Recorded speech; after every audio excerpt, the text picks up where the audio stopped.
स्वागत है आप लोगों का आज की वीडियो में। आज हम बात करने जा रहे हैं टेस्टिंग, वैलिडेशन और ट्रेनिंग सेट के बारे में।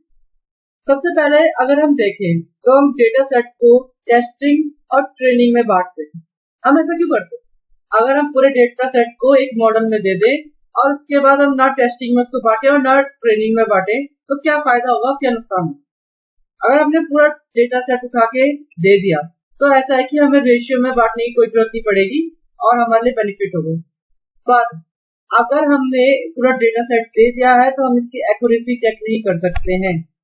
अगर हम बाय द वे हमने डाल दिया कि भाई एक्यूरेसी चेक करो, तो एक्यूरेसी 100% की आएगी, क्योंकि हमने पूरा डेटा सेट मशीन को, मॉडल को दे दिया था कि वो उसको पूरा डेटा सेट को सीख ले और लर्न बाय हार्ट कर ले।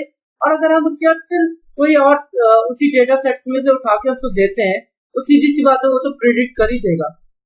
तो इसके लिए हम क्या करते हैं, हम जो डेटा सेट है उसको 80-20 रेशियो और 90-10 ratio based on the circumstances हम उसको डिवाइड कर देते हैं। अगर बड़ा डेटा है तो उसको हम 80-20 में कर देते हैं। अगर छोटा डेटा है तो हम कभी कभी 50-50 में भी कर देते हैं। तो बेसिकली ये डिपेंड करता है। तो हमने उसको डिवाइड कर दिया। अब क्या है, जो ट्रेनिंग सेट वाला है उस ट्रेनिंग सेट को हम मशीन लर्निंग मॉडल्स को देंगे और उस पर ट्रेन कराएंगे।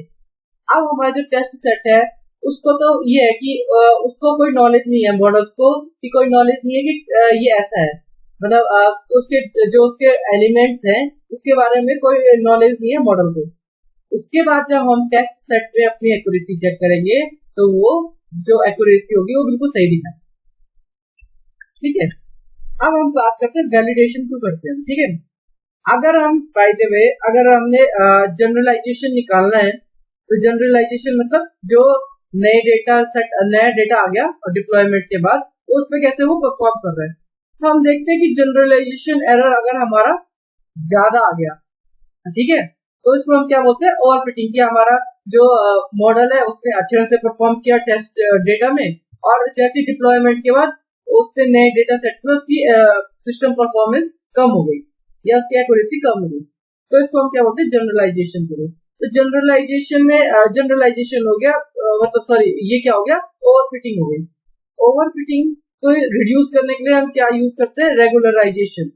रेगुलराइजेशन में हम एक पैरामीटर यूज करते थे, हाइपर पैरामीटर। ये हमने प्रीवियस वीडियो में डिस्कस कर दिया है, पर अभी हम थोड़ा आइडिया ले लेते हैं इसका।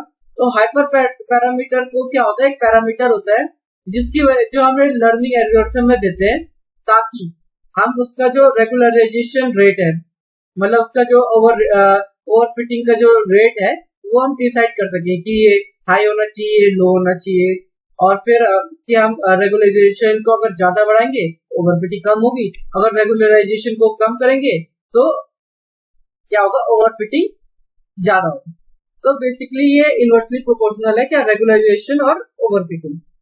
और हाइपर पैरामीटर हम एक पैरामीटर सेट करते हैं फॉर द रेगुलराइजेशन।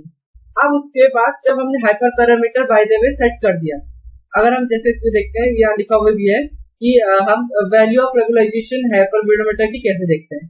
तो हम एक ऑप्शन हमारे पास ये है कि हमारे पास 100 मॉडल्स है, हमने 100 मॉडल्स है, हमने 100 मॉडल्स के लिए 100 डिफरेंट वैल्यू ले ली हाइपर पैरामीटर की। ठीक है, हमने अब अगर देखा, अगर हमने हाइपर पैरामीटर की वैल्यू ले रखी, उसका फिर जनरलाइजेशन एरर हमने बोला जो मशीन में हमारा आ रहा है वो 5% एरर आ रहा है। ठीक है, 5% एरर कोई इतना तो चलता रहता है। तो हमने क्या कर दिया, मॉडल को लॉन्च कर दिया, डिप्लॉयमेंट में दे दिया। पर ये क्या हुआ कि डिप्लॉयमेंट के बाद हमारा जो 5% एरर था वो 15% एरर में बदल गया। ये कैसे हो सकता है? तो इसका ये जो प्रॉब्लम है ये क्या होती है कि हमने जो बेसिकली 100 मॉडल लिए थे बाय द वे ना, तो 100 मॉडल में हमने क्या किया, 100 बार हमने टेस्ट सेट को दिया। अब हमने जब भी 100 बार टेस्ट सेट को दिया तो हमारे मॉडल को पता चल गया कि भाई जो टेस्ट सेट है उस पर वो ट्रेंड हो गया, उसने वो उसके जो अंदर के एट्रीब्यूट्स थे या फिर जो उसके एलिमेंट्स थे उसको रीड कर दिया, उसको भी लर्न बाय हार्ट कर दिया। ठीक है, तो अब बेसिकली वो क्या कर रहा है, उसकी एक्यूरेसी तो हाई होगी क्योंकि उसने उसको लर्न बाय हार्ट कर दिया है। अब उसने देखा कि जैसे फिर से हमने टेस्ट सेट दे दिया उसकी एक्यूरेसी हाई करके दे दी। तो भाई ये तो दिक्कत का काम हो गया, क्योंकि टेस्ट सेट की हमारी जो हमारा पर्पस था टेस्ट सेट का कि उसकी ओरिजिनल एक्यूरेसी पता करना, वो तो अब रही ही नहीं। तो इसके लिए हम यूज करते हैं वैलिडेशन सेट। अब वैलिडेशन सेट मतलब क्या होता है कि हम इसमें मतलब जो डेटा सेट है उसको 3 सेट में कर दिया हमने, 3 चीजें में स्प्लिट कर दिया। पहला तो हमने ट्रेन में डालना ही है, ट्रेन डेटा सेट में, फिर दूसरा टेस्ट डेटा सेट में, और कुछ पार्ट हम वैलिडेशन डेटा सेट में ही डाल देते हैं। अब जहां जहां पे हमने 100 मॉडल्स में हमने टेस्ट सेट को नहीं डाला, हमने वहां क्या डाला, वैलिडेशन सेट को डाला।